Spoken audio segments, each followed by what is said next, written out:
Hi guys, thank you for joining me today. I have something to talk to you guys about that is really important to myself, and I just thought I would share because it actually does make a big difference.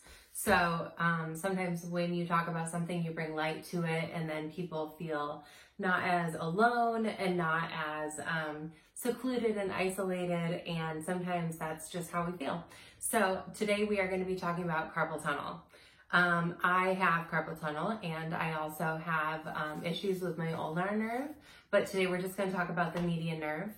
And so first of all, let's start with what is carpal tunnel. Carpal tunnel is it's something that a lot of hairdressers deal with, but also a lot of people who work at desks, who are typing, people who do repetitive motions and a lot of different things. And so I hope that I can help more than just hairstylists, but even if I just help some of my friends, that's gonna be huge. So first of all, I wanna talk about what it is because there are ways to make it better and I'm constantly making it better and then I forget about those ways and then I make it worse. So I hope this helps. But your median nerve is a nerve that runs the length of your whole arm. Side note, the ulnar nerve also gets pinched and runs this way too, but maybe that'll be another day because that's like an advanced thing that I learned about after carpal tunnel. But carpal tunnel is when you have a pressure on that nerve. So that nerve runs all the way down your arm and it ends in your hand. And then you have these two bones right here that are your carpal bones. And in between them, there's literally a tunnel called your carpal tunnel. And in that carpal tunnel is where the median nerve runs. And when you flex your wrist, either way, like you're typing like this or cutting or blow drying or whatever you're doing, it is, sometimes it gets pinched. So that passage is really important to kind of protect and strengthen. And we're going to talk about that today, just in my limited knowledge. So I've just been dealing with it and this is my own, personal kind of like assistance that's been helping me. So first of all, let's talk about what it feels like and how to know if you have it. A lot of times it will start with just waking up and your hand will fall asleep while you're sleeping. A lot of people sleep like this and they cuddle up and they're all cuddly. But when you're bending your wrist like that and when your hands are closed, it compresses the nerve. So by having flat hands and flat wrists, it's going to make a huge difference, even if it means right when you fall asleep, to straighten your hands and all of your fingers and make sure that whenever you can, remember that your wrists are straight and all of your fingers are extended. That helps a lot. So in the beginning, it might just feel like, oh, I slept wrong on my hand and you want to shake it out. Eventually, that's not going to work.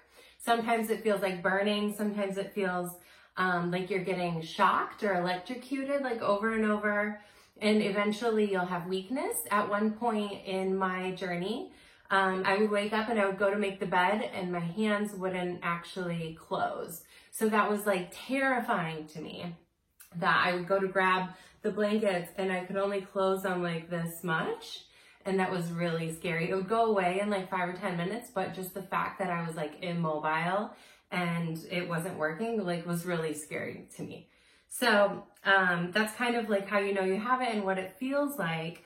But also it affects all of your fingers except for your pinky and it affects your thumb. So keep in mind that your thumb is not a finger. So it affects all of your fingers and your thumb. A lot of times, especially your thumb, because as you move it, it like kind of compresses that as well. Sometimes when you're driving, whether like whatever way you hold your wrist when you're driving, if you drive for a lot of hours, that motion right there is going to also compress it. Reading a book, like if you're reading at night or if you're reading your phone and you're like laying down, like whatever it is, but also my beloved hairstylist friends. When you're cutting, if you're cutting wrong, if you're cutting like this, if you're blow drying, if you're flat ironing, like whatever way you're flat ironing, if you're constantly, like always try to keep and stabilize your wrist straight. It's all about the repetitive motions. That's what's gonna really like make it flare up. Fun fact, I recently had a flare up from shoveling because I was like shoveling in the dirt, like, over and over for hours. So The first thing, once you realize you have it, there's a couple different things you can do to help it out. And the first thing is, this is kind of like a little bit more of advanced, like once it starts hurting during the day, is set a 15-minute timer when you're doing anything that has a repetitive motion. So if you're typing or if you are cutting, you know, sometimes you can cut for an hour and not really realize it. And so that's a good time to set a timer and just be like, I need to take a minute. And when you take that minute, go ahead and bring your wrist up and bring it down and kind of assist with it.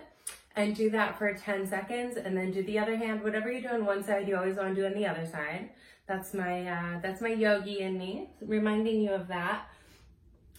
Also, strength training. So contrary to popular belief, I've found that strength training, for me, I found it in like advanced yoga with like long held poses, like down dog and plank and different things like that. Really helps strengthen your wrist. I know it sounds like it wouldn't help, but what it does is it helps strengthen, which allows you to stabilize.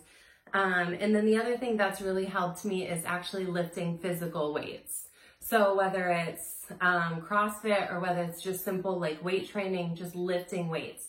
I used to always think it was really cute and dainty to have really little wrists and I could fit my hand all the way around my wrist. And then I realized that my wrists were actually quite weak. And that's why they were dainty, because they were so cute and thin and little and weak. So I had to kind of like work on that. I had to alter it and I had to make sure that I was trying to be the healthiest I could be. So weightlifting. So when I start lifting weights, semi-seriously, you know, 2 to 3 times a week, it goes away in the matter of 1 week.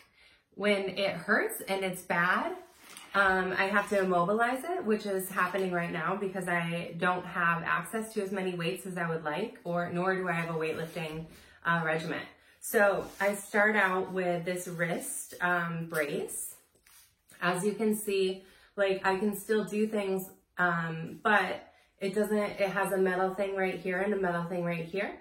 And so it reminds you, like, you can still like use all of your hands, but it reminds you not to like be doing all that. So I do wear this at night, and if I don't, I'm actually in a lot of pain. So if you're out there and you're experiencing this, like, you're not alone. And I think that's really important to learn. Another thing that I found helpful with my ulnar nerve, and the way that I know my ulnar nerve, side note, is because it's my pinky and half of my ring finger. If that is going numb, that means that you have a nerve called your ulnar nerve that's getting pinched right here. And you can help that at night by simply putting this on. That helps. I'm gonna look like the Terminator in a minute. But that's okay because I'm trying to protect my body. I'm trying to heal my body.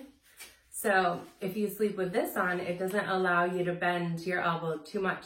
I find when I'm blow drying and flat ironing as a hairstylist, I bend my elbows a lot. So this allows it to just like immobilize it a little bit, but it's soft, it's comfy, like all the things. You can find these on Amazon. I know they seem like a lot, but they really do help. And it's just a reminder, it's a constant reminder that like you have to take care of your body. So I hope that helped you guys. I hope that you realize you're not alone.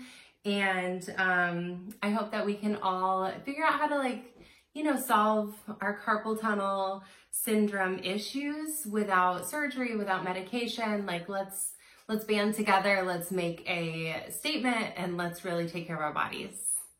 Have a wonderful day, guys.